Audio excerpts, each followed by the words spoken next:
ലൂക്ക 2:10.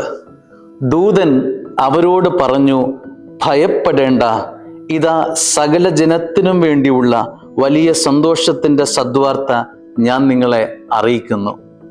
സ്വർഗത്തിൻ്റെ ശബ്ദം ഇതാണ്, നിനക്ക് ഭയമിനി വേണ്ട. നമ്മളെ ഭയപ്പെടുത്തുന്ന പല സംഗതികൾക്കും ഒരു പരിഹാരമുണ്ടാവുകയാണ്. ഇതുവരെ നിന്നെ അലട്ടിയിരുന്ന വിഷയങ്ങൾക്ക് പരിഹാരം സ്വർഗത്തിൻ്റെ മകനാണ്. സ്വർഗത്തിൻ്റെ പുത്രൻ ഇതാ ജനിക്കാൻ പോകുന്നു. ഇതാണ് സദ്വാർത്ത. ഭയമകറ്റുന്നവനാണ്, നിന്റെ ജീവിതത്തിൻ്റെ ആകുലതകളെ അകറ്റുന്നവനാണ് പിറക്കാൻ പോകുന്നത് എന്ന് വായിച്ചെടുക്കാം.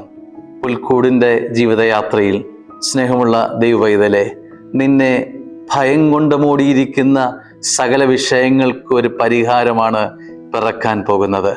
ക്രിസ്മസിൻ്റെ നോമ്പ് കാലയളവിൽ സ്നേഹമുള്ള ദൈവവൈതലേ, നിന്നെ ഭയം കൊണ്ട് മൂടിയിരിക്കുന്ന സകല വിഷയങ്ങളിൽ നിന്നും സ്വർഗം നിന്നെ വിമോചിപ്പിക്കും. യേശുനാമം അതിനൊരു പരിഹാരമാണ്. ആവർത്തിച്ച് പ്രാർത്ഥിക്കാം. യേശുനാമം ഈ ഭയത്തിൽ നിന്നും നിന്നെ വിമോചിപ്പിക്കും. ആമേൻ.